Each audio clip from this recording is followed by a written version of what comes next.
everyone. I just wanted to welcome you all to the Nantasket Beach Lecture Series. Many of you know, because I see your friendly faces month after month, this is put on by the Department of Conservation and Recreation, the Friends of the Hull Public Library, and the Hull Life Saving Museum.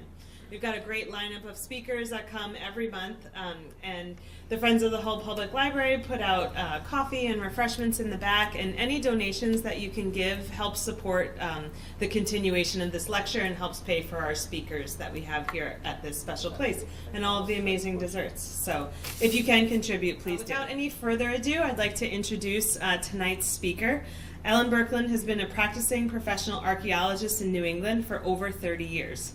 Before joining the Department of Conservation and Recreation as staff archaeologist, Ellen served as the Boston City archaeologist for 15 years and worked on almost all of the Big Dig archaeological campaigns.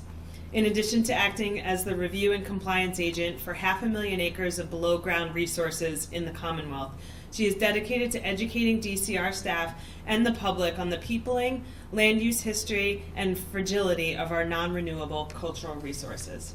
Please join me in welcoming Ellen Berkland. Thanks for coming out this evening, everyone. I'm happy to be here again. I love Hull. I'm talking tonight about Dighton Rock. How many of you have been to Dighton Rock? Oh, okay. I have to tell you, I had never been to Dighton Rock until I started working for the Department of Conservation and Recreation. Oh, thanks.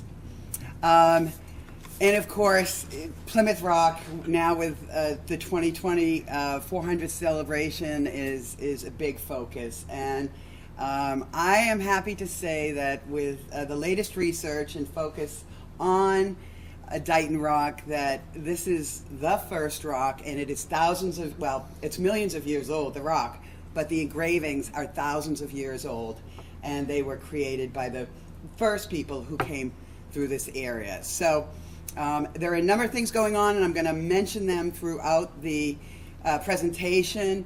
The rolling video that you saw, and I can show it again, was conducted. It's a 3D laser scan. So the 3D laser scan was conducted by Harry Feldman Associates. They're out of Boston. They're land surveyors. They've been around for over 100 years, and they do a lot of pro bono work. And this was a low resolution 3D scanner, and it literally made the engravings pop. So, you know, I laughed when I drove down the causeway and it said mystery, Dighton Rock. Yeah. It's not a mystery. I'm going to be telling the story through time of how it became a mystery, but it isn't a mystery. Katomskat means at the Great Rock, or at the rock, and that's from Dr. Frank Wabu O'Brien, the Aquidnet Indian Council translation in Algonquin, which is the language that was of the tribes in this area all over New England. So I'm going to start there, and I'm going to talk about the place. It's in the Taunton River watershed, which is the second largest watershed in the Commonwealth, and it drains approximately 526 square miles. Taunton, translated in Algonquin, is on the principal or Great River. And you can see historically, the bottom right, it was an ideal location. This is an aerial here, and it actually shows the location of the museum that the rock was moved to in 1963. And I'm going to be talking about this little island here called Grassy Island. But this was an ideal location to hang thousands of years ago. And here's an aerial again, and you can see the museum, and you can see Grassy Island, one at low to mid tide and one at high tide. And again, this is in the estuary of the, oh, I hope it doesn't jump. Okay. It's in the estuary of the Taunton River. The estuaries back then were like the Whole Foods of today. They had year-round, non-stoppable resources that they could gather and fish for. They had fresh water there. It's in the rock is located in the widest part of the estuary. It's at an intersection of a number of creeks, and it would have been passed by hundreds of people daily. The riverways were the transportation routes of the first people, and most of the riverways connect actually. This particular area can connect directly to Plymouth Harbor, making it an ideal location for settlement and the resources. The proximity to the Wampanoag site, which is one of the most important indigenous sites in the area, a Paleolithic site, is located less than 10 miles due east of the rock. So it's just an ideal location for settling. So the questions come up. Who is the artist?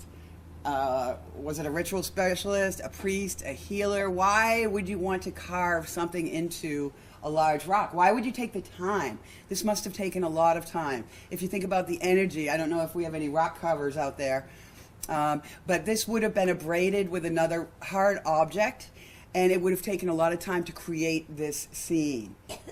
Pardon? Oh, it's good. Good question. It's many, many tons.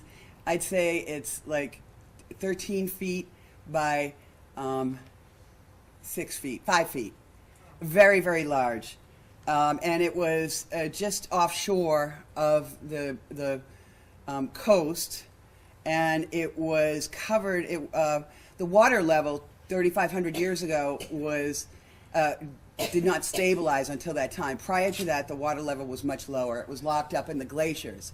And once the environment, the climate stabilized, then the shoreline stabilized. So this beach that you see out here didn't stabilize till 3,500 years ago. Prior to that, it was further out, and it was in flux. So, did I skip a slide, or? Okay. Wait a minute. Okay, here we go. So the rock has been subject of study since this, from a European standpoint, since the early 1600s. By 1638, someone named John Danforth had made a painting of the actual inscriptions and sent it over to the Royal Society in London. The Royal Society at that time was keeping track of all of the explorers, where they were going, what they were finding, and it was sent back. This man is interesting, Edmund Burke Delabar, and a scholar in his own right. He worked at Brown, taught at Brown University, and he is considered the father of American psychology. He was a pioneer in the field of shape perception and is one of the first to use the ink blots that we know of to encourage mental imagery. He was known for using hash back then in the 1800s. I guess it was acceptable practice back then. But he became obsessed with this rock. And in 1914, he bought a summer home in a sonnet, and he actually, in a mile of the rock, before you knew it, he began conducting archaeological investigations. Now, this is really before the formal field of archaeology had been done, but he was instrumental in discovering that the sea level rise had a lot to do with this particular area. And he impacted studies with the Boston fish weirs. They determined that the sea level was much lower back in the Archaic period, 5,000 years ago, and that the fish weirs would have been functional with the tides coming in twice a day and then receding and catching the fish behind the wooden structures. So he initiated his own research, and he actually purchased the causeway that goes out to the park, to the rock, and he was instrumental in preserving Dighton Rock and putting it on the National Register. So there we go. So this is from his Grassy Island documentation. It was actually published by the Peabody Museum, and you can see some of the artifacts that he found. He called it a village encampment, and noticed that it was used throughout many hundreds of years. And and this is his argument for when the tide and land levels were the reason for the rise in sea level, that they couldn't possibly have lived actually on that island. So this is one of the depictions. This is one of those drawings that was done, and this one, 1680 by John Danforth. Cotton Mather actually submitted one as well, but it was a place where everybody was intrigued by who created these carvings. Big curiosity.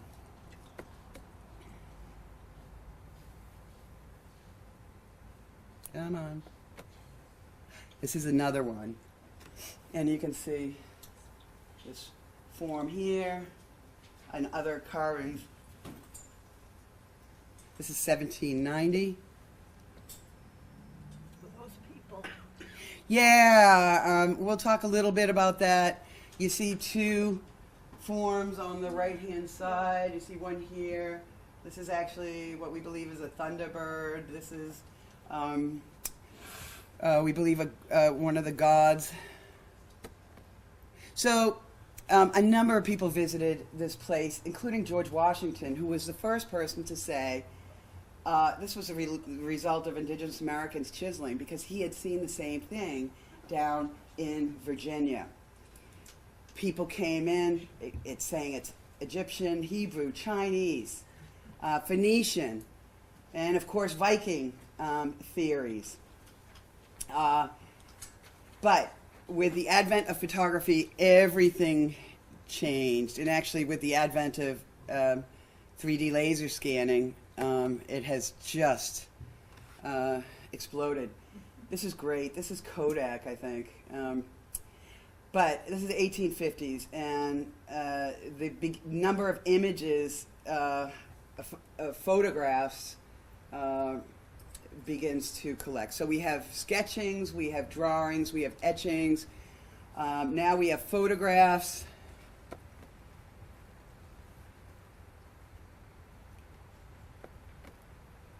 (1893). I think this is pretty cool. Isn't that great? 1953. Now this is, remember, this is, the rock has been moved. The rock was moved in 1963. So, yes, sorry, we had to move this over here. So there are some seats over there. And there are a number of special reports. And one of the people that was put on the historical preservation team was a Portuguese gentleman from New Bedford. And a lot of interpretations began to change at that time.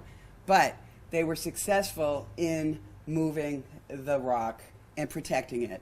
I'll show you some of the more recent historic graffiti, but it has destroyed a lot of the rock. And you figure the rock was out there, it was submerged in water for, thousands of years, between the natural elements, weather, rain, wind, freeze, thaw, and then human impact, the vandalism that was done to it. It's amazing that it actually survives in the shape it does, and I encourage you to go down and visit it. It's pretty amazing.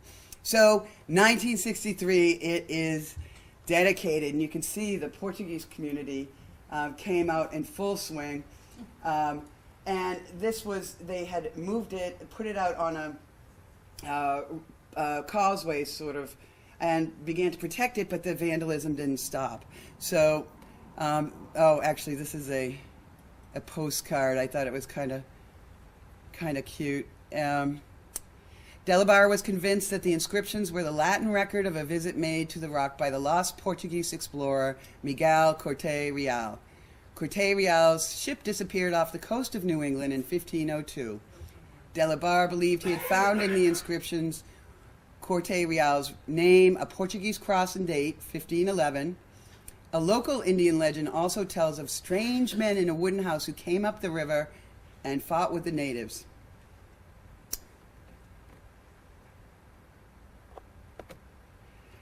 A number of designs were submitted, including this Viking-esque Um, then we have the Mediterranean one. That's what it looks like now. Is it in there? Yes, it's actually in the museum. So this is the profile rock. Pardon? This In is the- a profile rock. No, and very good point. Profile Rock, we also manage, is very, very close to this area. And this was a central location for the first people, the Taunton River estuary, all the way through contact period to the point where they were decimated between 1616 and 1619. They still flocked to this particular area. So there's been a 12,000 year long peopling of this place right here, the Taunton River estuary. So this profile rock, that wasn't carved, that was, No, that's been manipulated. A lot of the rocks have been manipulated, but it is a sacred place for the Assonet chapter of the tribes down there. And they actually have a reservation in Freetown that was given over to them in 1934. I think it's at least 34 acres, maybe more, but there are a number of reservation systems that were set up going back as early as John Eliot, who was the person known for Christianizing and translating the Algonquin Bible, the Bible into Algonquin and saving the Algonquin language. But yes, I'd recommend going down to Profile Rock as well. Interesting thing, I met with the tribal historic preservation officer out in Wendell last night, and there's rock art all over New England, and this is just one amazing example. And there has never been a systematic survey or inventory of the rock art, and that's one of the issues. And also, we keep finding indigenous records and documents with signatures from Native Americans from the 1600s and 1700s in a lot of our repositories across the state. And some of them, I think the last time I talked, we found it on Skinner, a map from 1734 with indigenous American signatures and names. So it's something we have to work on.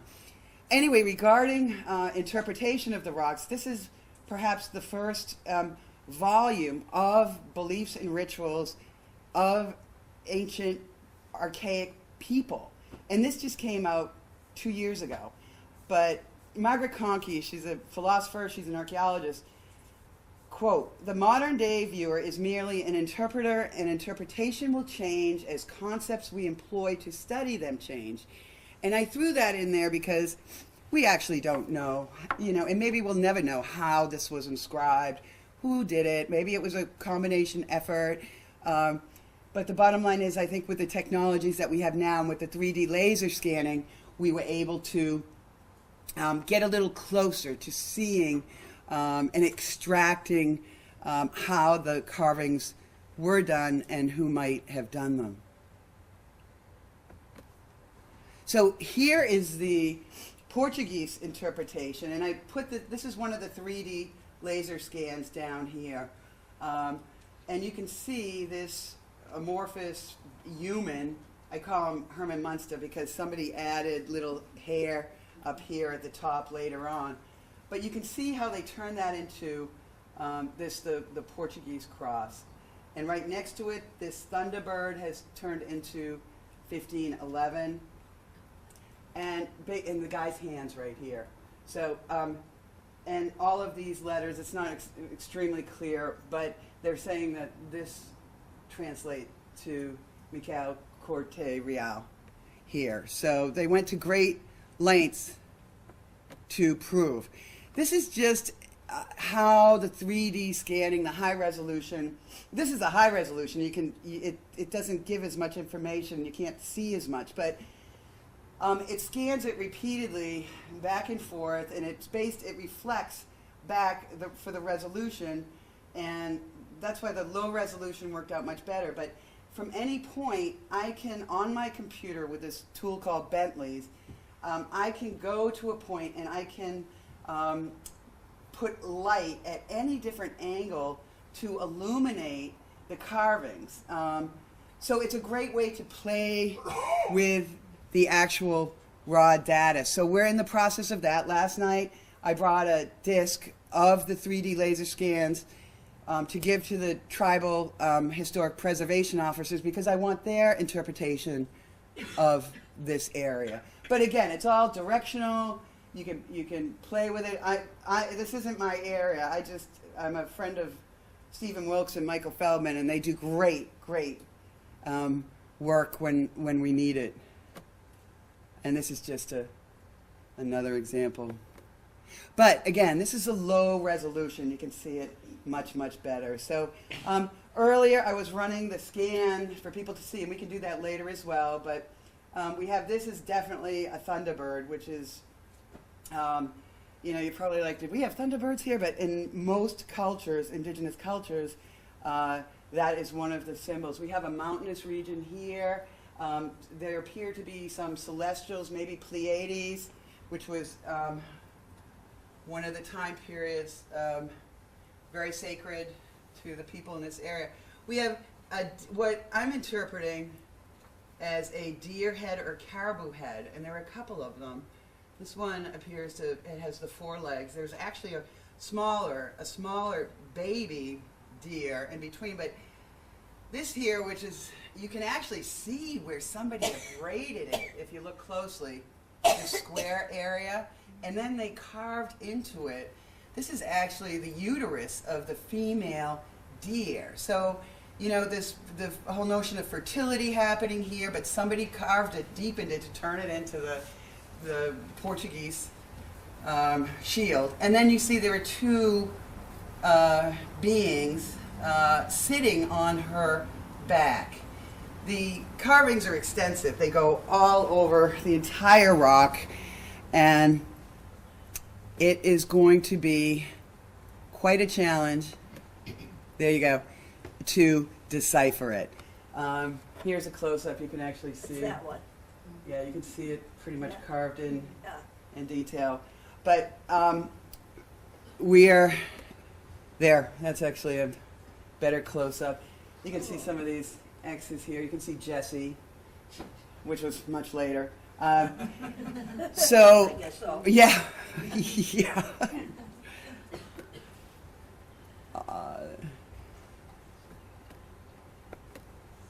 So, this is the fun part. What are we going to do?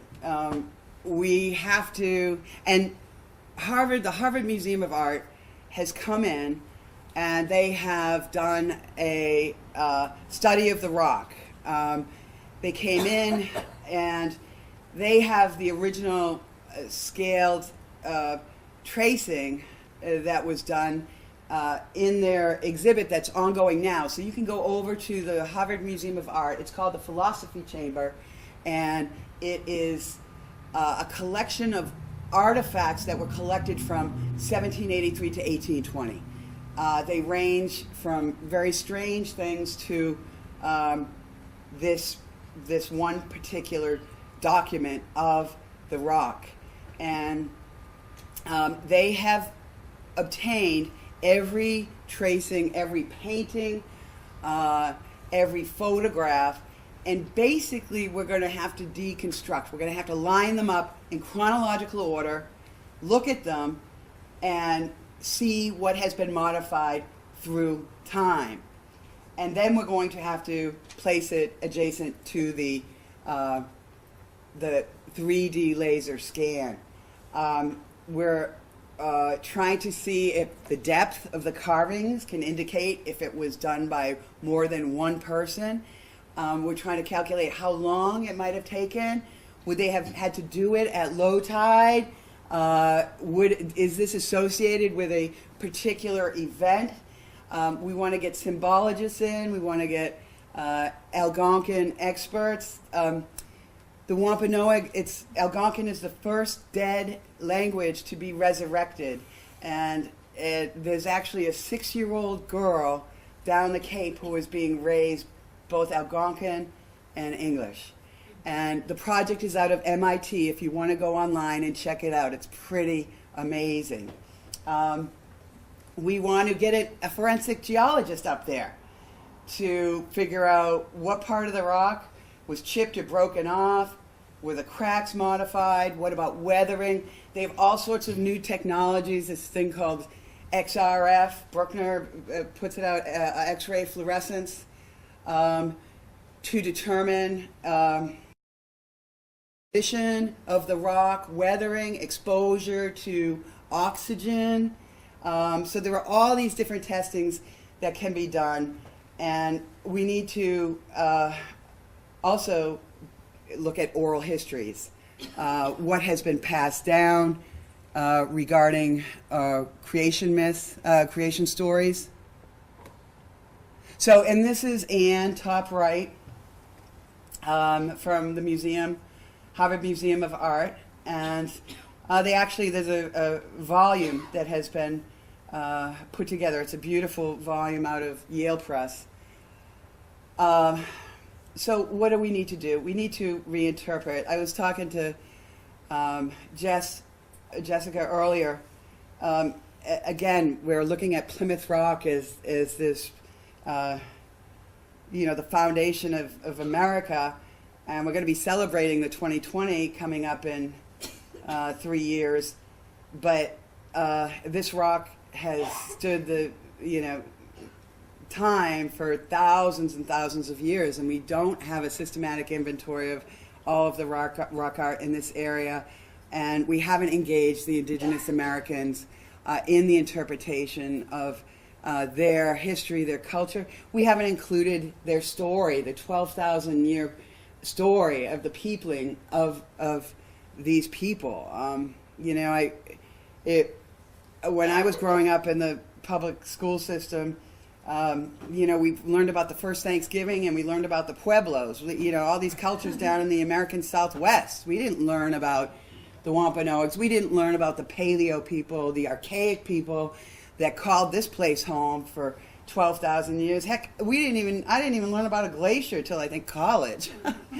But I'm really intent on getting rid of all of this Portuguese, no disrespect to the Portuguese.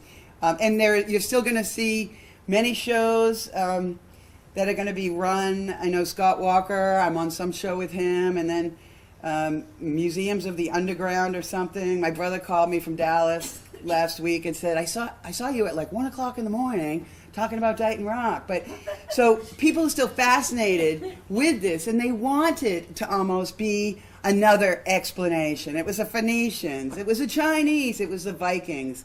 But we don't have evidence. I'm going to be exploring grant opportunities, and we need to incorporate this rock into the local educational curriculum. This should be a field trip for all kids as a basis to start talking about those very first people. So this is just all gravel that is in the exhibit right now. So we have the backdrop, the landscape back here. I don't know if the rock is facing the original location. We were talking, is this Big Blue? Of course, Massachusetts was named after the local tribes here. We have X's, and again, it's going to be like peeling back an onion and figuring out what was added. This deer looks like it's crying. Were those added later? So it's gonna take some effort. It's just really unfortunate that it was victim to human destruction. But then again, it's been protected since 1963. So. Is it on the other side too? No, it's just on this one particular face. It's a flat rock. It's almost a sandstone, so it's easily abraded. There are chunks that have been taken out, and it is pretty fragile, but it's magnificent. So I know they're open every Sunday. The Friends of Dighton Rock are very good. They have a terrific lecture series. A new book just came out called The Place of Stone, and Doug Hunter just finished his PhD on Dighton Rock, and he discusses what he calls white tribism, which is other people claiming ownership of the carving of the rock for self-identity. There were a number of phases in history. I know when the immigrants were coming in, there was a big campaign by Norwegians and some of the Boston Brahmins because the immigrants were coming in, and the celebration of like Christopher Columbus. So they wanted to identify with their white heritage. So it's you see it even today. Yes. Are there any similar designs in any other part of the continent? Yeah, excellent. And the Thunderbird is one. That amorphous blob is another one. The two people, you know what? I almost forgot to read this. The one interpretation. I don't have my glasses. The one, yeah, that's okay. The one interpretation is from an Indigenous man who tells a story that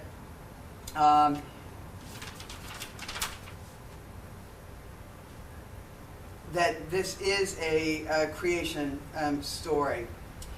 After many thousands of years, the people had become confused because they had neglected the ceremonies and forgotten the stories and knowledge that Maushop had taught them. Maushop is the benevolent god of whaling.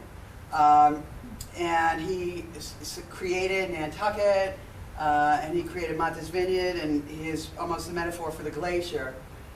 But he's their all-being. The people were quarreling again, and so something was going on in the community, and seeking magic because they were afraid. They forgot to care for each other and began to gossip and to quarrel. There was a young widow who became pregnant and would not say who the father was. People were suspicious. They thought the father might be a magician or a demon, and they shunned her. She lived in the forest, some distance from the village, and kept to herself. When the baby was born, it was a boy, and she called him Wee Tux. The boy grew very quickly and soon was helping his mother, hunting and fishing and repairing the lodge. When Wee Tux was about 12 years old and coming of age, he told his mother that it was time for him to seclude himself alone for a time in the traditional way. She did not know how he knew this, for he never went into the village or talked to anyone, and anyway the people had all forgotten about such ways. He was gone for the turning of a moon. People thought he was lost or hurt and searched for him. When he returned, he went straight into the village and collapsed on the water path. He was covered with dirt, for he had buried himself in the earth to receive knowledge from the mother, and he had been on a mountaintop to receive knowledge from Father Sky, from Grandfather Sun, from the winds and the distant stars. When the village people saw Wee Tux covered with dirt, they knew he had been given his direction on the medicine path, for they remembered that to go back that way into the heart of the mother and receive her teachings was a traditional beginning of such a journey. When this occurred with no instruction from an elder, it meant that the knowledge came directly from Kaitan, from the creation itself. So they knew this boy must have a special knowledge, and when he spoke, they came and listened. He spoke of the old ways, though he had been taught them by no man or woman. He taught them about the original instructions of the Creator. He spoke of Maushop's teachings, of the ceremonies that had been forgotten, and how they should have been done. He showed them again how to heal themselves in the sweat lodge and mud bath ceremonies. He spoke of healing herbs and other knowledge. Some of these things are well known now, and others are closely guarded secrets to be known and used in a sacred manner only by our medicine people. Wee Tux was visited one night by two spirit guides from the place of the departed one. So these are two spirit guides sitting on the back of the female deer. Place of the departed ones, who came to take his mother back on the star path to the land of souls. At that time they spoke to him of the things that would happen to the land and her people in times that would come.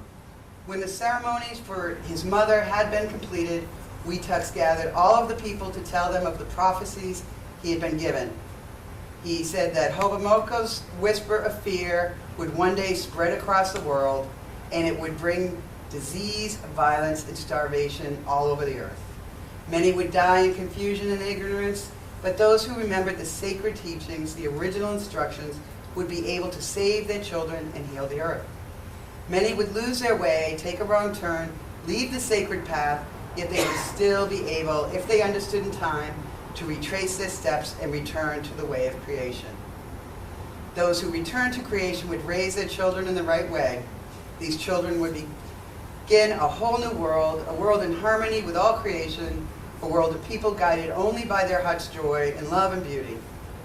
He showed the people the rock on which he had carved the story of the Great Spirit, creating and giving instructions to all beings. On the right side are two human beings at the culmination of creation, one listening and one returning upon the sacred path, and the other preparing to continue on the path that leads to his own destruction, shown by a bolt of lightning ready to strike. This was the last message of Weetucks.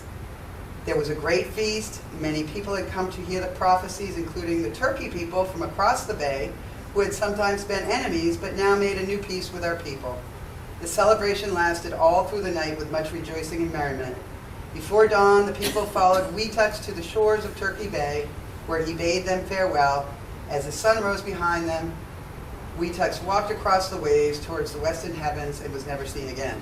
So this is from one of the Assanate medicine people who's still alive today, and the oral history is huge. And so much of it has to do with, well, the creation story, and it is, you know, I tell everybody, the environment has everything to do with the people. And I'll leave it. That's all I got until we figure this out. But maybe I'll come back with a part 2. We'll get all the experts together. And if you want, I'd advise to go down and see the actual rock yourself. It's pretty amazing. And if you get a chance, go over to the Harvard Museum of Art and check out the Philosophy Chamber exhibit.